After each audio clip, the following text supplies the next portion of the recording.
இத்தனை நாளா திருப்பரங்குன்றம் மலை மேல இருக்கிற அந்த தீபத்தூண், அது தீபத்தூண் கிடையாதுங்க. அது சர்வே கல் அப்படின்னு தான் நம்ம தமிழக அரசு தரப்பு, அதேபோல கோவில் அறநிலைத்துறை 2 தரப்புமே அது தீபத்தூண் கிடையாது, கிடையாது அப்படின்னு தான் இத்தனை நாட்களாக வாதம் பண்ணிக்கிட்டு இருந்தாங்க.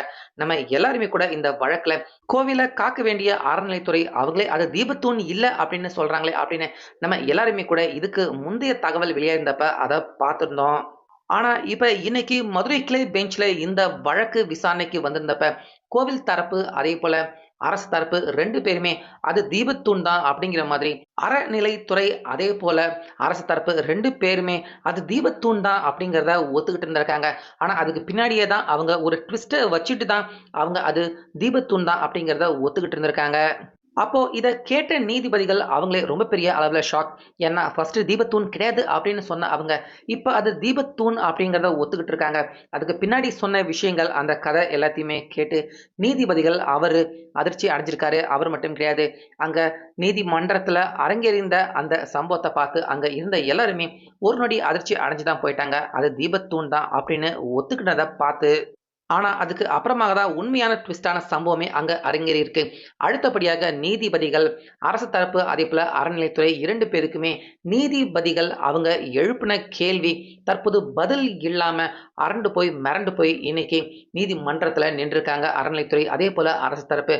இந்த மாதிரி நெறைய சுவாரஸ்யமான விஷயங்கள், யாரும் எதிர்பார்க்காத பரபரப்பான ட்விஸ்டான சம்பவங்கள் இன்னைக்கு மதுரை கிளை பெஞ்ச்ல இந்த வழக்கு விசாரணைக்கு வந்தப்ப நடந்திருக்கு.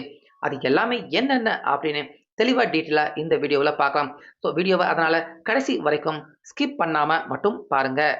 அதாவது நீதிபதி சுவாமிநாதன் அவரு தீபத்தூண்ல விளக்கு ஏத்தலாம் அப்படின்னு உத்தரவு பிறப்பிச்சதுக்கு அப்புறமா, அதுக்கப்புறமா திருப்பரங்குன்றம் மலை விவகாரத்துல பரபரப்பான நெறைய சம்பவங்கள் நடந்துச்சு. அது எல்லாமே என்னென்ன அப்படிங்கிறத நம்ம சேனல்லயே இதுவரைக்கும் பார்த்துருக்கோம். ஸோ, அந்த எல்லா பதிவிலயுமே பார்த்தீங்கன்னா, இதுவரைக்கும் நம்ம தமிழக அரசு தரப்புக்காக ஒரு வழக்கறிஞர் ஆஜராயிருக்காரு. அவர் என்ன சொல்றாரு அப்டின்னா, அது தீபத்தூண் கிடையாது. அது தமிழ்நாட்ல இந்த மாதிரி நெறைய இடத்துல ஊனப்பட்டிருக்க நிலத்த அளக்கக்கூடிய ஒரு சர்வே கல் அப்படின்னு தானே இதுவரைக்கும் அரசு தரப்பு அவங்க சொல்லியிருக்காங்க. அதே மாதிரி தான் கோவில காப்பாத்த வேண்டிய கோவில் சொத்துக்கள் எல்லாத்தையுமே காப்பாத்த வேண்டிய இந்து அறநிலைத்துறை, அதாவது சேகர் பாபு அவருடைய கட்டுப்பாட்டுக்கு கீழ இருக்கிற அறநிலைத்துறை, அவங்களுமே கூட அது தீபத்தூண் கிடையாது. கோவில் இடத்துல தான் இருக்கு. ஆனா அது தீபத்தூண் கிடையாது. அந்த கல் வந்து நிலத்த அளக்கக்கூடிய ஒரு சர்வே கல் தான் அப்படின்னு கோவில் ஹிந்து அறநிலைத்துறை அவங்களுமே கூட கோவிலுக்கு எதிரான விஷயத்த தான் இதுவரைக்கும் சொல்லிக்கிட்டு இருந்தாங்க. இந்த பரபரப்பான சூழ்நிலையில் தான் இன்னைக்கு இந்த வழக்கு மீண்டும் மதுரை கிளை பெஞ்சுக்கு இந்த வழக்கு விசாரணைக்கு வந்திருக்கு. அங்க 2 நீதிபதிகள் கொண்ட பெஞ்ச் இந்த வழக்க விசாரிச்சிருக்காங்க. முக்கியமா இன்னைக்கு விசாரணையில சுவாமிநாதன் அவர்கள் இல்ல, வேற நீதிபதிகள் தான் அவங்க இந்த வழக்க விசாரிச்சிருக்காங்க. அந்த நீதிபதிகள் இன்னைக்கு இந்த வழக்கு விசாரணை நடந்துகிட்டு இருக்கப்ப, முக்கியமா அரசு தரப்பு அதேபோல ஹிந்து அறநிலைத்துறை 2 பேருமே இதுவரைக்கும் அது சர்வேக்கல் அப்படின்னு சொல்லிட்டு இருந்த அவங்க இன்னைக்கு அப்படியே பார்த்தீங்கன்னா, அந்தர்பல்ட்டி அடிச்சிருக்காங்க. அதாவது அது வந்து ஒரு சர்வே கல் கிடையாது. பார்க்க சர்வே கல் மாதிரி தான் இருக்கு. ஆனாலுமே அது சர்வே கல் இல்ல அப்படின்னா, அது தீபத் தூணாக கூட இருக்கலாம். ஆனால் அப்படின்னு அந்த இடத்துல தான் ரொம்ப பெரிய ஒரு ட்விஸ்ட்டயே வச்சிருக்காங்க. அத கேட்டுட்டு தான் இன்னைக்கு நீதிமன்றத்துல இருந்த மக்கள், அதேபோல நீதிபதிகள் எல்லாருமே அதிர்ச்சி அடைஞ்சு போயிருக்காங்க. அதாவது இதுவரைக்கும் சர்வே கல் அப்படின்னு சொல்லிட்டு இருந்த அரசு தரப்பு, அறநிலை தரப்பு, இப்ப அந்த கல் வந்து ஒரு சமணர் கல், அந்த காலத்தினுடைய கல்லாக இருக்கலாம் அப்படிங்கிற மாதிரி இன்னைக்கு நீதிமன்றத்துல சொல்லியிருக்காங்க அரசு தரப்பு. அதேபோல கோயில் அறநிலை தரப்பு, அது வந்து ஒரு சமணர் காலத்து கல்லாக இருக்கலாம் அப்படிங்கிற மாதிரி சொல்லியிருக்காங்க. ஸோ இத கேட்கிறப்ப, அது என்னடா சமணர் காலத்து கல் அப்படின்னு உங்களுக்கு கேள்வி எழலாம். அதாவது சமணர் காலத்துக்கள் அப்படின்னா, சமணர்கள் அவங்க ஒவ்வொரு மாசமும் அவங்க ஒரு மாதிரியான கூட்டத்த நடத்துவாங்க. அந்த கூட்டத்த அந்த காலத்துல மலை மேல அவங்க நடத்தியிருக்காங்க. மலை மேல அந்த மாதிரியான கூட்டத்த நடத்துறப்ப, அதுக்காக அந்த இடத்துல ஒரு மிகப்பெரிய பந்தம், தீபம் மாதிரி ஏத்தி தான் ஒவ்வொரு முறையும் அவங்க கூடுறப்ப எல்லா நேரத்துலயுமே மலை மேல அவங்க தீபம், அதாவது அவங்களுக்கு வெளிச்சம் வேணும் அப்படிங்கிறதுக்காக தீபம் இந்த மாதிரியான மிகப்பெரிய விளக்குகள ஏத்தி மலை மேல அவங்க கூடுற அந்த வழக்கம் நம்ம தமிழ்நாட்டுல இருந்திருக்கு. இந்த விஷயத்த தான் இப்ப நம்ம தமிழக அரசு, அதேபோல அறநிலை தரப்பு அவங்க 2 பேருமே இன்னைக்கு நீதிமன்றத்துல முன் வச்சிருக்காங்க. அதாவது அந்த கல் வந்து ஒரு தீபத்தூண் கல் அப்படின்னு ஒருவேளை நம்பப்பட்டுச்சு அப்படின்னா, அந்த கல் வந்து சமணர் காலத்து கல்லாக இருக்கலாம். ஏன்னா, அவங்க தமிழ்நாடு முழுக்க இதே மாதிரி சில மனைகள்ல இதே மாதிரியான கல்ல அவங்க உருவாக்கியிருக்காங்க. ஒவ்வொரு மாதமும் அவங்க இந்த மாதிரியான கூட்டம் அவங்க எல்லாருமே கூடுறதுக்கான ஒரு இடமாக அந்த இடம் இருந்திருக்கு. அப்படிப்பட்ட கல்லாக இந்த கல் இருந்திருக்கலாம் அப்படின்னு இன்னைக்கு நீதிமன்றத்துல, அதாவது ஃபர்ஸ்ட் அது சர்வே கல் அப்படின்னு சொன்னாங்க. அதுக்கப்புறமா எங்க அது தீபத்தூண் அப்படின்னு நிரூபணம் ஆகிடுமோ அப்படிங்கிற சந்தேகம், பயம் அரசு தரப்பு அதேபோல அறநிலைத்துறை தரப்பு அவங்களுக்கு ஏற்பட்டிருக்கு. அதனால ஒருவேளை தீபத்தூண் அப்படின்னு எங்க நிரூபிச்சுட போறாங்களோ அப்படிங்கிற பயத்தோட, இப்ப சமணர் காலத்து கல், அவங்க அவங்களுடைய காலத்துல மலை மேல இந்த மாதிரி ஒரு கல்ல நிறுவி, அது மேல தீபம், விளக்க ஏத்தி, அந்த இடத்துல அவங்களுடைய கூட்டத்த நடத்துவாங்க. அந்த காலத்து கல், அந்த மாதிரியான கல் நம்ம தமிழ்நாடு முழுக்க நெறைய இடத்துல இருக்கு. இங்க திருச்செந்தூர்லயுமே அந்த கல் தான் அப்படி இருக்கு. அந்த மாதிரியான கல் தான் அது அப்படிங்கிற மாதிரி இன்னைக்கு அரசு தரப்பு, அறநிலைத்துறப்பு வாதாடி இருக்காங்க. இத கேட்ட எல்லாருமே தான் பார்த்தீங்கன்னா, இன்னைக்கு நீதிமன்றத்துல இருந்த எல்லாருமே ரொம்ப பெரிய அளவுல ஷாக். ஏன்னா, ஆரம்பத்துல இருந்து சர்வே கல் அப்படின்னு சொல்லிக்கிட்டு இருந்துட்டு, இப்ப தீபத்தூண் கல் தான் அப்படின்னு ஒத்துக்கிட்டு, அப்படியே அத அந்தர்பல்ட்டி அடிக்கிற மாதிரி, அந்த விஷயத்தையே அந்த நிலவரத்தையே அப்படி மாத்தி பேசக்கூடிய அளவுக்கு இன்னைக்கு அரசு தரப்பு, அறநிலைத்துறை தரப்பு வழக்கறிஞர்கள் வாதாடி இருக்காங்க.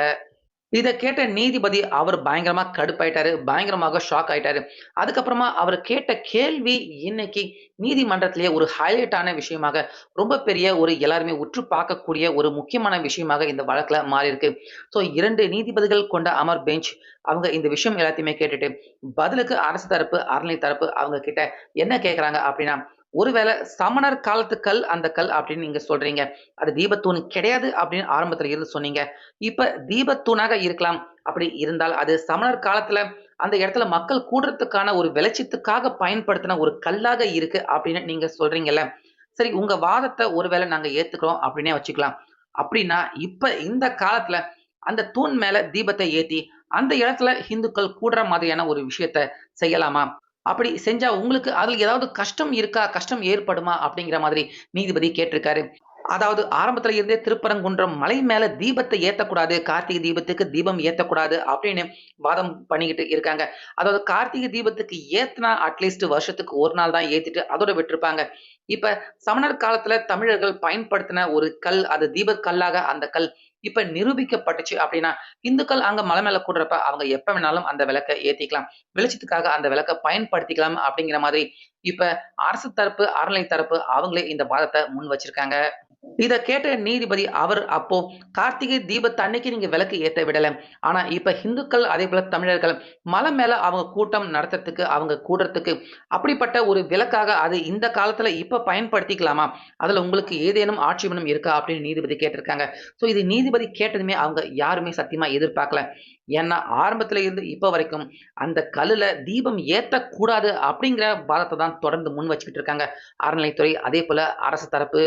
ஆனா, இப்ப அந்த கல்லுல சுவாமிக்காக கார்த்திகை தீபத்துல விளக்கு ஏத்துற பிரச்சனை, அந்த பிரச்சனை ஒரு பக்கம் இருக்கட்டும். அந்த பிரச்சனை இனி அடுத்த வருஷம் தான் ஏற்பட போகுது. அதுக்கு நடுவுல இந்துக்கள் அவங்களுக்கு தேவைப்படுற வெளிச்சம் வேணும் அப்படிங்கிறதுக்காக, அந்த தீபத்தூண்ல விளக்கு ஏத்தலாம் அப்படிங்கிற சூழ்நிலையை நோக்கி இப்ப இந்த வழக்கு நகர்ந்துகிட்டு இருக்கு. இந்த கேள்வி நீதிபதி அவர் கேட்டதுமே அங்க நின்னுட்டு இருந்த தர்கா தரப்பு வழக்கறிஞர் நின்னுட்டு இருந்தாரு. அவங்க கிட்டயும் பதில் இல்ல. அரசு தரப்பு வழக்கறிஞர் நின்னுட்டு இருந்தாரு. அவங்க கிட்டயும் பதில் இல்ல. கோவில் அறநிலையத்துறை தரப்பு வக்கீல் நின்னுட்டு இருக்காரு. அவங்ககிட்டயுமே பதில் இல்ல. ஏன்னா அப்படி ஏத்திக்கலாம் அப்படின்னு சொல்லிட்டா, இப்பவே போய் கூட அங்க வெளிச்சத்துக்காக அங்க நம்ம இந்துக்கள், தமிழர்கள், மக்கள் எல்லாருமே தீபம் ஏத்த அந்த தூண் மேல தீபம் நைட் நேரத்துல ஏத்த தயாராக இருக்காங்க. அப்படி ஒத்துக்கிட்டா நிச்சயமாக அது கோவிலுக்கும், இந்துக்களுக்கும் கிடைச்ச மிகப்பெரிய வெற்றியாக தான் நிச்சயமாக இருக்கும். அந்த கிடுக்குப்பிடி கேள்விய தான் இப்ப நீதிபதிகள் அவரு கேட்டிருக்காரு. கேட்டதுமே அங்க நின்னுட்டு இருந்த 3 நீதிபதிகள் யார்கிட்டயுமே சத்தியமா பதில் இல்ல. எல்லாருமே மிரண்டு போயிட்டாங்க. நீதிபதி இப்படிப்பட்ட ஒரு கேள்வி கேட்பாரே அப்படின்னு. இதோட இந்த வழக்கு அடுத்த கட்ட வாய்தாக்கு பார்த்தீங்கன்னா, இப்ப நகர்ந்திருக்கு. ஸோ ஆக மொத்தம் ஓவராலா பார்த்தா, இதுவரைக்கும் அது கல் தான் தீபத்தூண் கிடையாது அப்படின்னு சொல்லிட்டு இருந்தவங்க, இப்ப தீபத்தூண் அப்படின்னு அவங்களே ஒத்துக்க ஆரம்பிச்சிருக்காங்க. ஸோ இந்த வழக்குல இது தற்போது கோவிலுக்கு கிடைச்ச மிகப்பெரிய வெற்றி அப்படின்னே சொல்லலாம். ஸோ வெயிட் பண்ணி பார்க்கலாம். இன்னும் அடுத்தடுத்து இந்த வழக்குல என்னென்ன விஷயங்கள் நடக்க இருக்கு அப்படின்னு. ஸோ உங்க கருத்து என்ன அப்படிங்கிறத கமெண்ட்ல சொல்லுங்க.